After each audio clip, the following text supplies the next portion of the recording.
अगर मैं आपसे बात करूं कि अनुसूची 7 के अंदर क्या आता है तो आपके दिमाग में आएगा कि अनुसूची 7 के अंदर 3 सूचियां आती हैं। कौन-कौन सी? एक तो संघ सूची, एक राज्य सूची और एक आती है समवर्ती सूची। तो आज हम इस वीडियो में उन्हीं सूचियों की बात करने जा रहे हैं, क्योंकि कई बार एग्जाम के अंदर आपसे पूछ लिया जाता है कि निम्न में से यह सूची राज्य के अंदर आती है या समवर्ती सूची के अंदर आती है या फिर संघ सूची के अंदर आती है। तो हमको बेसिक पता होना चाहिए। बिना कॉन्सेप्ट के या बिना बेसिक के आप बिल्डिंग नहीं बना सकते, कोई भी नया कंसेप्ट नहीं बना सकते या आपको समझ में भी नहीं आएगा अगर आपके बेसिक क्लियर नहीं है तो चलिए शुरू करते हैं बिना किसी देरी के। अनुसूची 7, अनुसूची 7 के अंदर 3 सूचियां हैं। कौन कौन सी हैं? एक तो सूची 1 या संघ सूची, दूसरी है सूची 2 या राज्य सूची और तीसरी है सूची 3 या समवर्ती सूची।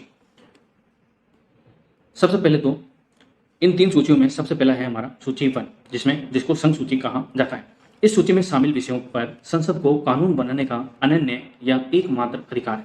जैसे कि मान लो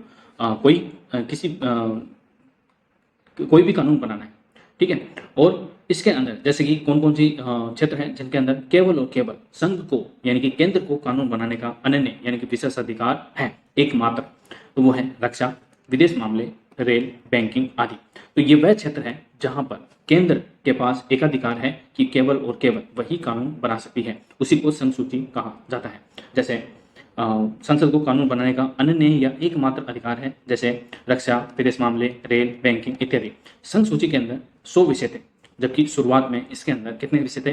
अगर आपसे पूछें कि मूल रूप से संघ सूची में कितने विषय थे तो 97 थे। और अगर आपसे पूछें कि वर्तमान में संघ सूची में या सूची 1 में कितने विषय हैं तो 100 विषय हैं। तो ये दोनों आंकड़े आपको पता होने चाहिए, क्योंकि छोटे मोटे एग्जाम में 1 लाइनर में पूछ लेते हैं, सिंपल सा।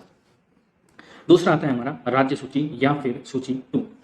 इस सूची में शामिल विषयों पर राज्य विधानमंडलों को कानून बनाने का अनन्य अधिकार है। अनन्य अधिकार मतलब उनको अधिकार है, ठीक है। अभी आगे देखेंगे हम क्या है फिर। जैसे लोक व्यवस्था, पुलिस, सार्वजनिक स्वास्थ्य एवं स्वच्छता, सट्टेबाजी, जुआ आदि। तो जैसे कि अपन ने देखा कि संघ को जिन क्षेत्रों के ऊपर अनन्य अधिकार है, वही सूची 2 के अंदर राज्य को इन क्षेत्रों पर जैसे कि लोक व्यवस्था, पुलिस, सार्वजनिक स्वास्थ्य एवं स्वच्छता, सट्टेबाजी, जुआ, इनके ऊपर कानून बनाने का अनन्य अधिकार है। लेकिन एकमात्र अधिकार नहीं है, जैसे कि केंद्र को इन विषयों के ऊपर है एकमात्र। क्योंकि आपको पता है जब राष्ट्रपति शासन लागू हो जाता है तब सारी शक्तियां राज्य की किसके पास आ जाती है? केंद्र के पास। तब वह इस सूची के ऊपर कानून बना सकता है। तो इसीलिए इसको सिर्फ अनन्य अधिकार प्राप्त है, एकमात्र अधिकार प्राप्त नहीं है। तो इस सूची के अंदर कितने विषय हैं? तो वर्तमान में 61 विषय यानी कि 61 विषय हैं। लेकिन अगर आपसे पूछा जाए कि मूल रूप से राज्य सूची में कितने विषय थे तो 66 विषय थे। अब आती है हमारी समवर्ती सूची, जिसको सूची 3 भी कहा जाता है। इस सूची में शामिल विषयों पर संसद और राज्य विधानमंडल दोनों को कानून बनाने का अधिकार है, जैसे कि शिक्षा, जनसंख्या नियंत्रण एवं परिवार नियोजन, आपराधिक कानून, वन्यजीव और पशुओं का संरक्षण, वन इत्यादि। लेकिन यहाँ पर एक और टर्म्स एंड कंडीशंस आ जाती है। क्या आ जाती है?